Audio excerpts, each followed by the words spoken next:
Hello बच्चों, चलो start करते हैं आज का topic transpose of A matrix.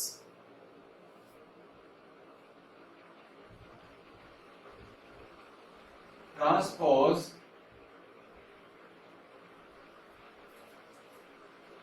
Of A matrix. तो देखिए होता क्या है transpose of A matrix. A matrix obtained by interchanging the row and columns of a matrix। इसका मतलब कोई मैट्रिक्स है, अगर हम उसके रो और कॉलम को आपस में इंटरचेंज कर देंगे और रिजल्टिंग जो मैट्रिक्स होगी वो पहले वाली का ट्रांसपोज बोल दी जाएगी। For example, if A is a matrix जिसका ऑर्डर m इंटू n है और अगर मैं इसका ट्रांसपोज निकालूंगा उसको आप ऐसे लिख सकते हो या फिर डैश लगा सकते हो ऊपर, वो हो जाएगा मैट्रिक्स n इंटू m, उसका ट्रांसपोज हो जाएगी। ठीक है, इस मैट्रिक्स का जो ऑर्डर है वो चेंज हो जाएगा। इट मींस आपका कोई एलिमेंट a i j है, वो बाद में अगर ट्रांसपोज करोगे वो आपका a j i बन जाएगा। ठीक है, अगर आप ट्रांसपोज करते हो जो थर्ड रो का फर्स्ट कॉलम है तो फर्स्ट रो का थर्ड कॉलम बन जाएगा। चलिए एग्जांपल देखते हैं। There is a matrix A 1 3 7 2। अगर इसका मैं ट्रांसपोज लूंगा, जो रो है वो कॉलम बन जाएगी, जो कॉलम है वो रो बन जाएगा। तो 1 3 पहली रो है तो 1 3 पहला कॉलम बन जाएगा। 7 2 दूसरी रो है तो 7 2 मेरा दूसरा कॉलम बन जाएगा। जो पहला कॉलम था वो रो बन चुका है, जो पहली रो थी वो अब कॉलम बन गया। इसको हम बोलते हैं transpose of A matrix. Another example, तो मेरे पास मैट्रिक्स है 1 2 3 4 5 6, then transpose of A will be, the order is 2 by 3, तो जो इसका ऑर्डर होगा वो होगा 3 by 2, 1 2 3 4 5 6, the order will be 3 by 2। so this is about transpose of a matrix। now let us see some properties of transpose। First one, अगर आप किसी matrix के ट्रांसपोज का दोबारा ट्रांसपोज करोगे वो आपकी मैट्रिक्स दोबारा से आपको वही मिल जाएगी। बड़ी सीधी सी बात है। एक बार आपने ट्रांसपोज किया, रो को कॉलम बना दिया, फिर दोबारा से ट्रांसपोज किया, उस कॉलम को दोबारा आपने रो बना दिया।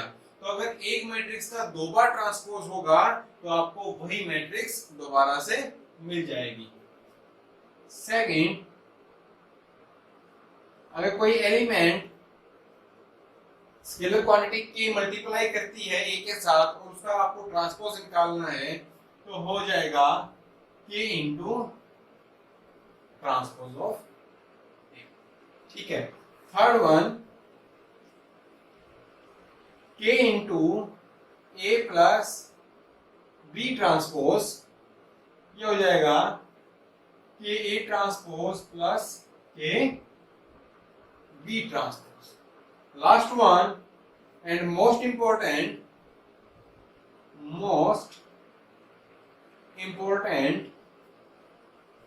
आपको याद रखनी है, बहुत बार काम आएगी आपको क्वेश्चन सॉल्व करने में, कि ए बी का transpose is equal to B transpose into A transpose. अगर आप इसको ओपन करोगे ए ट्रांसपोज बी ट्रांसपोज नहीं होगा, इनका ऑर्डर चेंज हो जाएगा, B transpose into A transpose. तो इसको थोड़ा सा स्टार्ट मार्क कर दो, ये आपको बड़ी काम आने वाली है, बहुत जगह आपको काम आएगी कुछ प्रॉपर्टीज प्रूव करने में। ठीक है, ये आपकी 4 प्रॉपर्टीज है ट्रांसपोज को लेकर। अब देखते हैं कि सिमेट्रिक और स्क्यू सिमेट्रिक मैट्रिक्स क्या होती है। नाउ सिमेट्रिक मैट्रिक्स, ये मैट्रिक्स होती क्या है? If A transpose is equal to A, अगर मैं किसी मैट्रिक्स का ट्रांसपोज करता हूं और वो A के ही इक्वल आएगा, तो मैं बोल दूंगा कि A is a symmetric matrix. It means element Aij is equal to element Aj। For example, element जो 1 3 होगा वो एलिमेंट 3 1 के इक्वल होगा। ठीक है, and that will be a square matrix. इसको याद रखिए, स्क्वायर मैट्रिक्स होगी, that will be a square matrix. ठीक है, जो सिमेट्रिक मैट्रिक्स होगी वो एक स्क्वायर मैट्रिक्स होगी। For example, let us take a matrix A 1 2 3 2 5 7 3 7 9. This is a 3 by 3 matrix, and if I need to find A transpose, it means जो रो है उनको कॉलम बना दिया जाएगा, जो कॉलम है उनको रो, और रो थी मेरी 1 2 3, तो इसको मैं बना दूंगा column 2 5 7 3 7 9।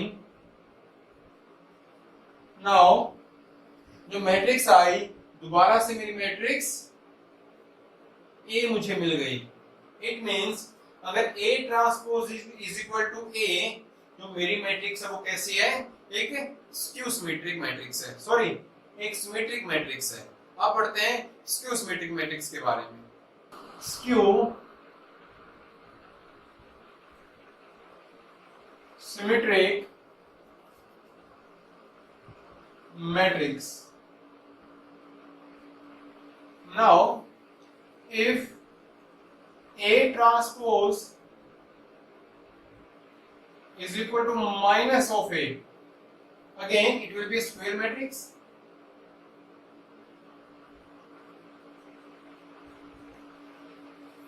A transpose of minus A, अगर किसी मैट्रिक्स का मैं ट्रांसपोज करता हूं, मतलब रो को कॉलम में चेंज करता हूं, कॉलम को रो में चेंज करता हूं, तो जो मुझे आंसर मिलेगा उसी मैट्रिक्स का एक नेगेटिव होगा। It means Aij is equal to minus of Aji। ठीक है, कैसे? जो A31 एलिमेंट होगा माइनस A13 एलिमेंट होगा, क्योंकि जो मैंने रो को कॉलम में चेंज कर दिया तो नेगेटिव का मेरे पास डिफरेंस आ गया उसके अंदर। और एक और देखने लायक बात है, फिर again most important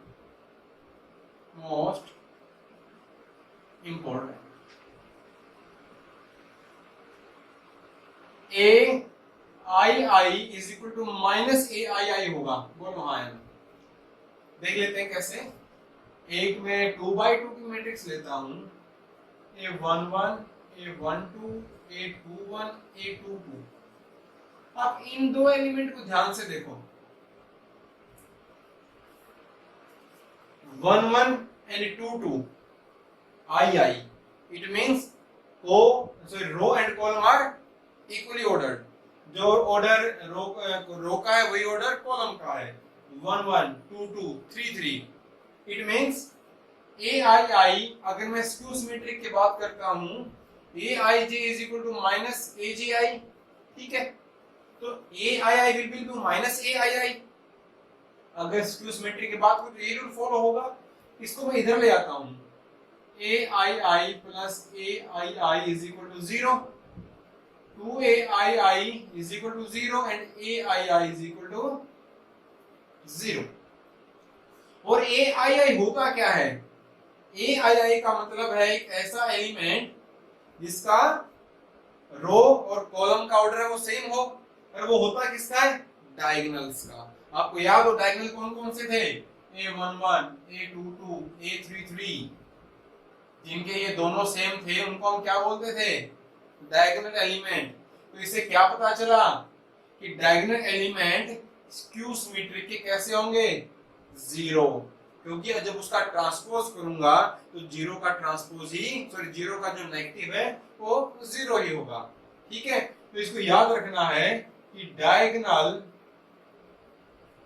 elements of skew symmetric matrices are zero.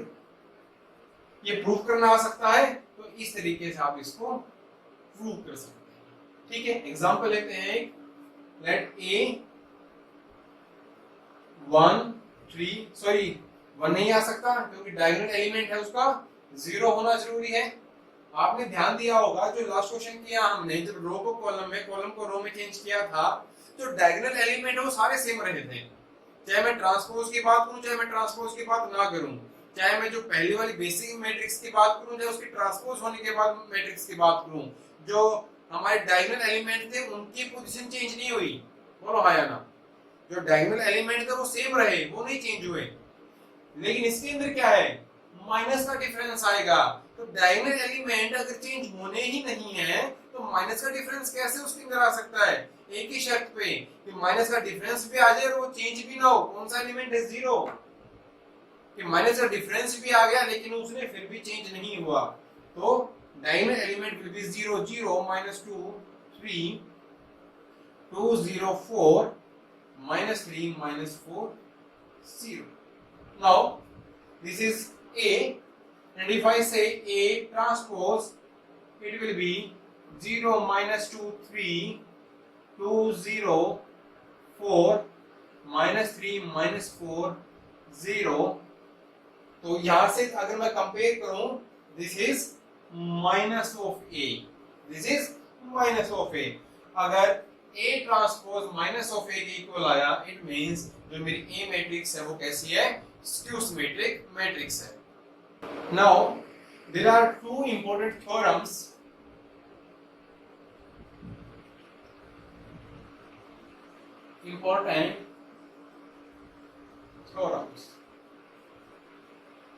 First one,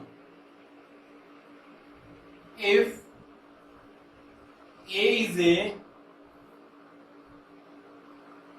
square matrix,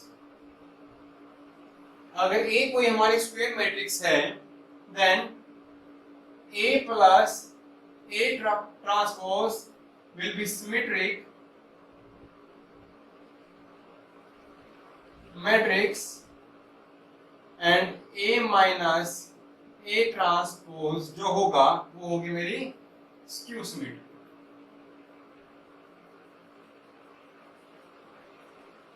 ठीक है, अगर कोई मेरे पास ए मैट्रिक्स है जो स्क्वायर मैट्रिक्स है, तो उसमें अगर मैं उसी का ट्रांसपोज ऐड कर दूं तो रिजल्ट आएगा वो मेरी मैट्रिक्स कैसी होगी, सिमेट्रिक, मतलब ट्रांसपोज करने के बाद भी उस पर असर नहीं पड़ेगा।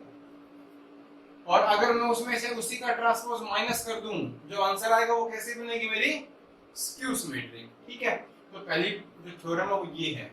दूसरी थ्योरम क्या बोलती है कि we can express a matrix as a sum of a symmetric matrix and skew symmetric matrix।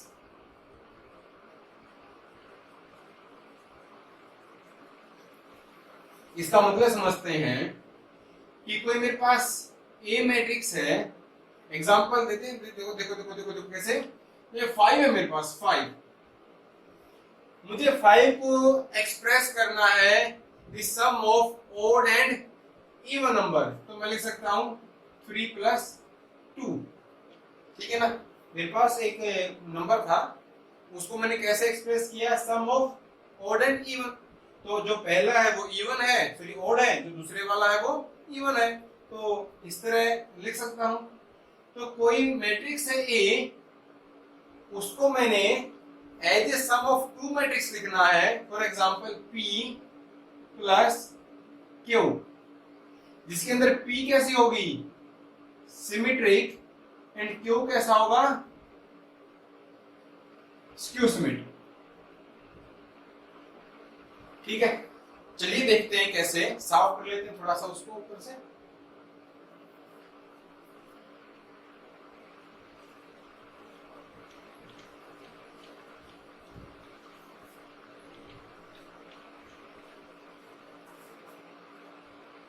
Now A matrix को मैं रिप्रेजेंट करना है P प्लस क्यू में। P होगी मेरी सिमेट्रिक और Q होगी मेरी स्क्यू सिमेट्रिक। सो मुझे ये बताइए, क्या मैं A को ऐसे लिख सकता हूं, A/2 plus A/2 plus A'/2 minus A'/2? बोलो हाँ या ना। क्या मैं A को ऐसे लिख सकता हूं? बोलो हाँ या ना। ठीक है, A/2 plus A'/2 A/2 minus A'/2। कुछ नहीं किया मैंने, थोड़ा सा आगे पीछे लिख दिया इनको। ठीक है, इधर से 1/2 को मैं निकाला, A प्लस A' आ गया। इधर से भी मैंने 1/2 को मैं निकाला, A माइनस A'। ठीक है, जो हमने लास्ट टर्म पढ़ी थी उसमें क्या था, जो कोई मैट्रिक्स है A, तो A प्लस A ट्रांसपोज कैसा होगा, सिमेट्रिक। तो इसका मतलब ये कैसी आ गई मेरी, सिमेट्रिक। तो A माइनस A ट्रांसपोज कैसा होगा, स्क्यू सिमेट्रिक। ठीक है, तो A प्लस A ट्रांसपोज उसका हाफ, ये भी कुछ एक मैट्रिक्स बनेगी, क्योंकि मैट्रिक्स में मैट्रिक्स प्लस होती है, तो जो उसका आंसर आएगा वो भी एक मैट्रिक्स होगा। तो जो ये वाली मैट्रिक्स है वो सिमेट्रिक बनेगी, और ये वाली मैट्रिक्स है वो स्क्यू सिमेट्रिक बनेगी। तो इस तरीके से हमने किसी भी एक मैट्रिक्स को दो टर्म में तोड़ सकते हैं as express of two matrix. उसको हम ब्रेक कर सकते हैं दो मैट्रिक्स में, जिसके अंदर से एक होगी सिमेट्रिक और एक दूसरी होगी स्क्यू सिमेट्रिक। एक एग्जांपल लेते हैं इसी का। There is a matrix A 5 2 3 -6, and we have to express it as a sum of symmetric and skew symmetric matrices. So let P plus Q, P होगी सिमेट्रिक, Q होगी skew symmetric. तो P क्या थी मेरी, 1/2 A plus A transpose, it means 1/2 A क्या है मेरा, ये। तो A ट्रांसपोज क्या होगा, कर लेते हैं यहाँ पे, 5 2 3 -6। तो A प्लस A ट्रांसपोज इन दोनों का सम 10 5 5 -12। Okay, now it will be 5 5/2 5/2 -6। Now हम आसानी से देख सकते हैं, तो ये मैट्रिक्स है, ये सिमेट्रिक है। ये हमारी वैल्यू आई P की। तो क्यों क्या था, 1/2 A minus A transpose, it means 1/2 A minus A, इसमें से इसको माइनस करना है, 0 2 - 3 -1 3 - 2 1 -6 -6 0, and that will be 0 -1/2 1/2 0। और ये कैसी मैट्रिक्स है, स्क्यू सिमेट्रिक।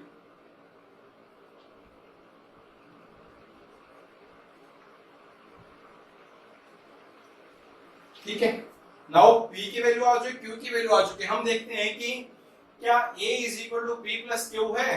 तो P प्लस Q करते हैं। P आया मेरा 5/2 माइनस 6 प्लस 0 माइनस 1/2 0। अगर इन दोनों को प्लस करता हूं 5 2 3 एंड माइनस 6। नाउ मुझे क्या मिला, वही मैट्रिक्स जो मेरे पास स्टार्टिंग में थी। तो इस तरीके से मैं एक मैट्रिक्स को दो मैट्रिक्स में तोड़ सकता हूं, जिसके अंदर से पहली मैट्रिक्स होगी वो कैसे होगी, सिमेट्रिक होगी, और दूसरी मैट्रिक्स कैसे होगी, स्क्यू सिमेट्रिक होगी। तो ये क्वेश्चन 2 नंबर का भी आ सकता है, 1 नंबर का भी आ सकता है, इंपॉर्टेंट है, आ सकता है क्वेश्चन ये। इस वीडियो में इतना ही। इस चैप्टर का हमारा एक लास्ट टॉपिक बच गया है, वो है इनवर्स ऑफ ए मैट्रिक्स, जिसके अंदर हम देखेंगे रो एलिमेंट्री मेथड। इन रो एलिमेंट्री मेथड में किन्हीं भी रो को हम थोड़ा सा चेंज करके, थोड़ा सा ट्रांसफॉर्म करके उस मैट्रिक्स का इनवर्स कैसे निकालते हैं, नेक्स्ट वीडियो में हम यही सीखेंगे। तो अभी तक जो आपने पढ़ा इस वीडियो में उसकी प्रैक्टिस करो, जितना हो सके क्वेश्चन को लिख के ट्राई करो। ठीक है बच्चों।